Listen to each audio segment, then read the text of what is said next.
Hey guys, what's up? So I know you were expecting today another what the hell video, but I've been doing those pretty often lately and I thought I will give him a little rest.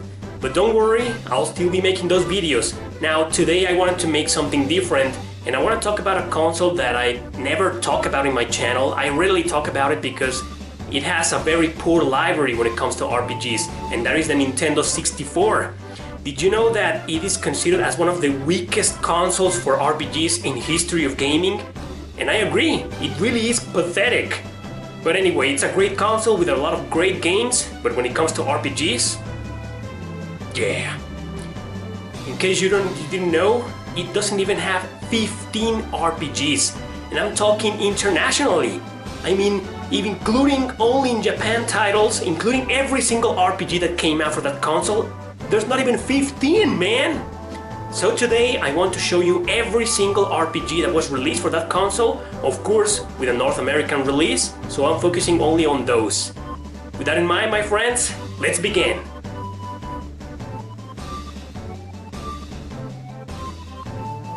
Okay, let's start with Quest 64. This case is really weird because it came out first in North America and Europe. Japan got it until 1 year later. That's not the only issue surrounding this game. The original name was Telltale Monsters in Japan, Holy Magic Century in Europe and Australia, Quest 64 only in North America. To make matters even more controversial, it is considered as one of the worst JRPGs of all time.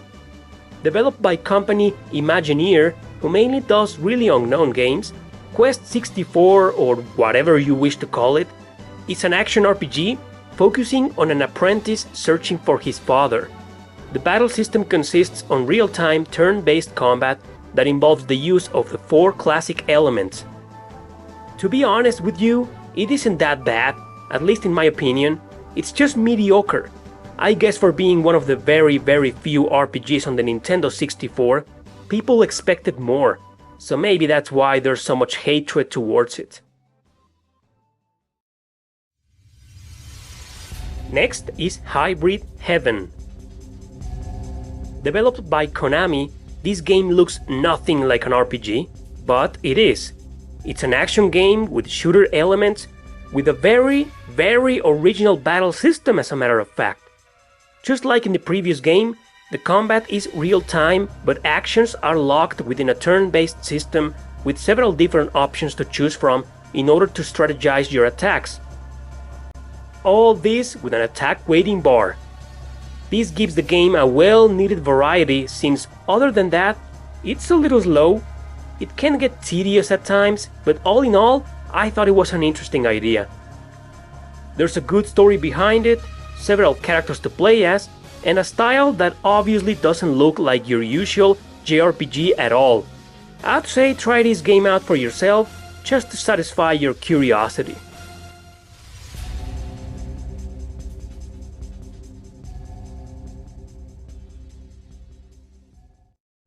Alright, next is Harvest Moon 64. It will always be debatable whether some of these games are really RPGs or not, but in my opinion, Harvest Moon fits the genre, combined with its elements of farming simulation. I've never been a fan of the franchise, however, so I know I could be wrong. There's not much I can say about this game, only that it was the third one in the Story of Seasons series. You probably already know the drill. There's a lot of stuff you can do in this game, like talking to people, ranching livestock, gathering stuff, getting married, having children. Overall, you could say it's a life simulator within a role-playing adventure. At least that's how I see it. With a highly addictive gameplay, Harvest Moon 64 might just be one of the best RPGs on the Nintendo 64. Next is Ogre Battle 64, Person of Lordly Caliber. Just like the previous title, this was never released in Europe or Australia until the Wii Virtual Console in 2010. It's the third game in the Ogre series, and it was critically acclaimed by the very few people who played it. Yeah, this game is a hidden gem. In my opinion, the best in the already poor library the Nintendo 64 has, and one strategy RPG that lovers of the franchise or the genre should play. It has a much more solid story than its predecessor for the Super Nintendo, more variety, still playing in a real-time strategy system that centers around unit micromanagement and turn-based battles that are fucked by the AI according to your tactical prowess.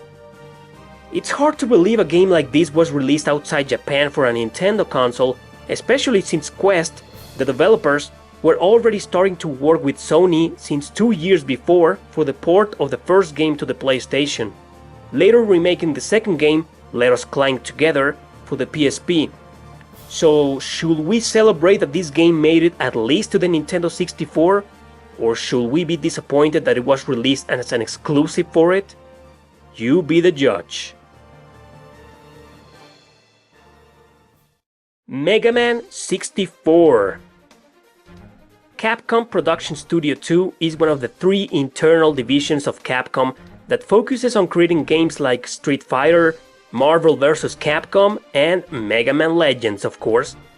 This title was released originally for the PlayStation at the end of 1997, released a year later for North America and Europe.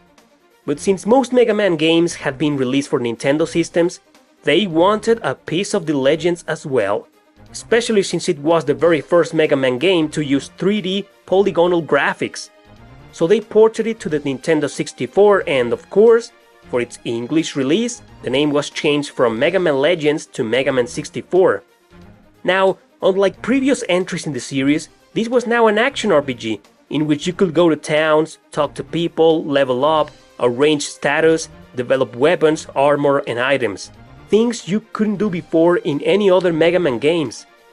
The PS1 version was a success, so it spawned a prequel and a sequel, but the Nintendo 64 version, released only in Japan and North America, was a poor port. Next is Paper Mario. You know Intelligent Systems, right? The guys who make the Fire Emblem games? Well, they do too the Paper Mario series. This was their first attempt to create a Mario RPG without the aid of Square Enix, of course, who had developed the first Mario RPG for the Super Nintendo. It was a huge success, a game with a lot of charm, interesting and curious art with characters in 2D in a 3-dimensional background. The game was so successful it became its own franchise, spawning a new game for almost every single Nintendo console in existence. It is a cult classic nowadays, considered by many as the best in the series, and a good RPG, not as great as the first Super Mario RPG, but equally beloved nonetheless.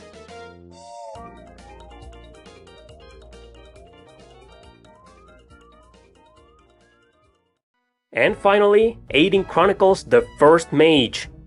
Well, we've arrived at the last RPG released for the Nintendo 64 before the GameCube took over, also the only Western RPG in the system, because everyone else was making them for Sony or Microsoft, of course, especially Sony. So these guys, H2O Entertainment, a Canadian company, made the obnoxious and atrocious Aiden Chronicles. Well, everyone's got their own opinion of this game, of course. Once more, it's yet another real-time turn-based RPG in which you walk around with a certain limited area and choose your actions within an active waiting bar. It's told in a medieval fantastic setting with horrendous graphics, as you can see, but with some pretty interesting ideas. Unfortunately, it not only received bad reviews, but it was also released at the end of the Nintendo 64 lifespan, so many gamers overlooked it. Considered as a hidden gem by a very small minority, Aiden Chronicles could have been a much well-known game had it been released perhaps during the first years of the system.